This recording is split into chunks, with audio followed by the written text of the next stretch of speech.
आए भविष्य के कर्णधार,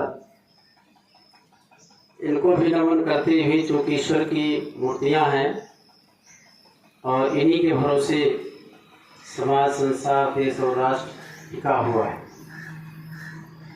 सुधी जन, विद्वजन, ऋषि मुनि ये तो मार्गदर्शक होते हैं और मार्गदर्शन ये उन्हीं का करते हैं जो स्वयं पहले इस पर चले होते हैं। जब स्वयं शराब पर चले होते हैं, विधि बनकर चले होते हैं, तभी वो मार्गदर्शन करते हैं।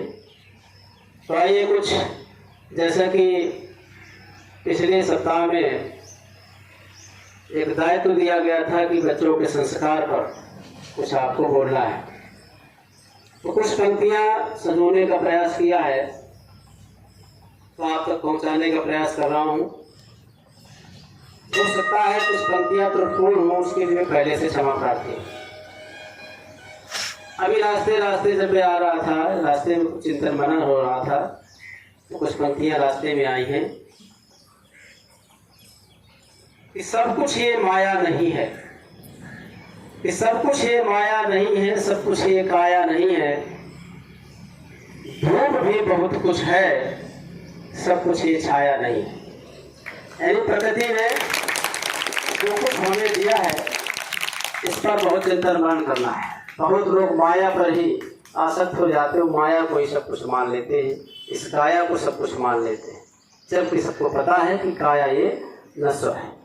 आज इस काया को पा करके हम योग शिक्षा के द्वारा इस शरीर को सक्रिय बना रहे हैं। केवल सक्रिय नहीं बना रहे, बल्कि अपने आप को क्षत्रिय भी बना रहे हैं। हम दूसरों की रक्षा कैसे करेंगे? निष्क्रिय होकर के कभी किसी की रक्षा नहीं की जा सकती है। मन में भाव आ रहे थे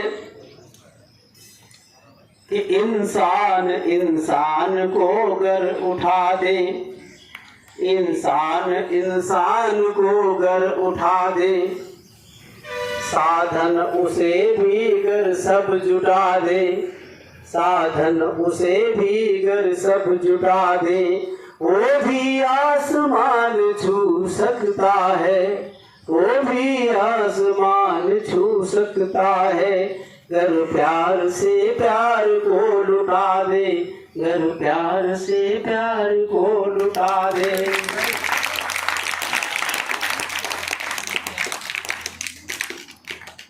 कोई ऐसा नहीं जिसके अंदर प्यार ना हो, प्रेम ना हो, लेकिन लुटाना नहीं चाहता है। ये जानते हुए कि व्यक्ति लाचार है, मजबूर है, लेकिन साधन उसे जुटाना नहीं चाहता है। ये भावनाएं हमारे समाज में पनप चुकी है। हाँ, कब जाएंगे? जब तक वो जिंदा रहेगा तब तक वो सेवा से मुकर जाएगा, और जाएंगे उसके बाद जब संसार से गुजर जाएगा,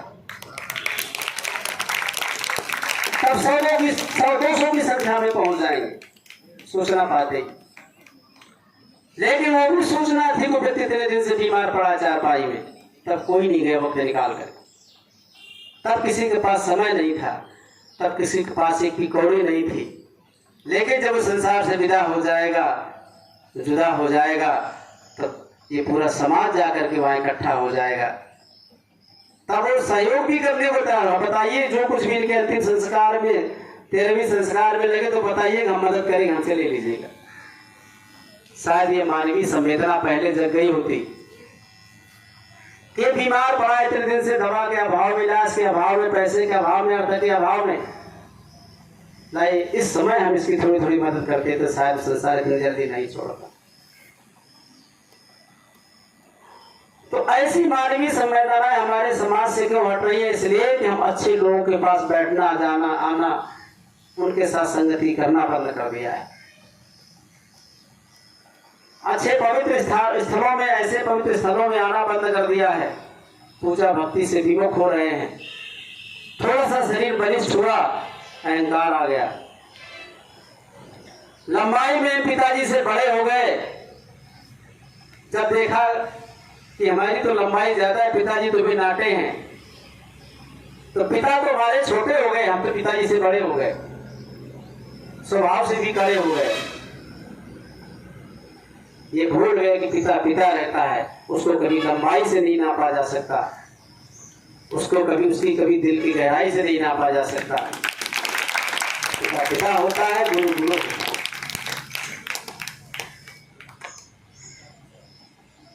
जब बच्चा छोटा होता है तो जिद करता है, उसकी आदत होती है, तो उसको बहलाने के लिए, उसका मन बहलाने के लिए, उसको फुसलाने के लिए पिता उसको कंधे में बैठाता है। देख बेटा ये संसार कैसा है, तो वो संसार को देखता है तो मन बहल जाता है। और वही पिता जब बूढ़ा होता है, अब बेटा जवान हो जाता है, तो उसको थोड़ा सहारा भी देना वो नामुमकिन समझता है, मुश्किल समझता है। कहता बेटा जरा हाथ पकड़ के मुझे वहां तक पहुंचा दे, मेरे पास टाइम नहीं है, चले जाओ अपना धीरे से, बैठ के चले जाओ, चाहे घसीट घसीट के चले जाओ, मैं ले जाऊं। तो कहता बेटा जब तू नहीं चल पाता था तब मैं तुझको कंधे बैठ कर संसार दिखाता था, आज मैं नहीं चल पा रहा हूं तो मुझे इस तरह से ठुकराता है। वही छोटा बालक जब छोटा था तो वो आकर बैठ जाता था आंगन में, कांव कांव करता था, तो बार बार पूछता था पिताजी ये कौन है, ये क्या है, ये कौन पक्षी है। वो बताए थे कौवा इसको कहते।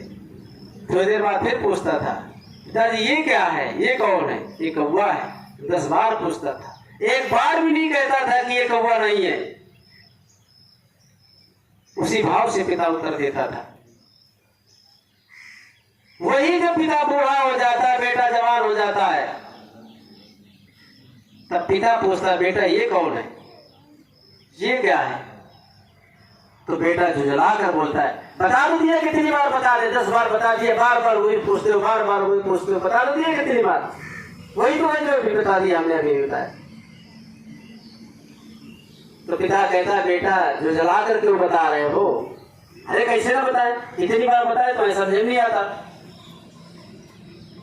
तो बेटा तू दिन भूल गया जब तुम मुझसे 10 बार पूछता था ये कौन है, मैं हर बार यही कहता था ये कौवा है, हर बार यही कहता था कौवा, मैं एक बार भी नहीं झुंझलाया था, हर बार वही उत्तर बतलाया था।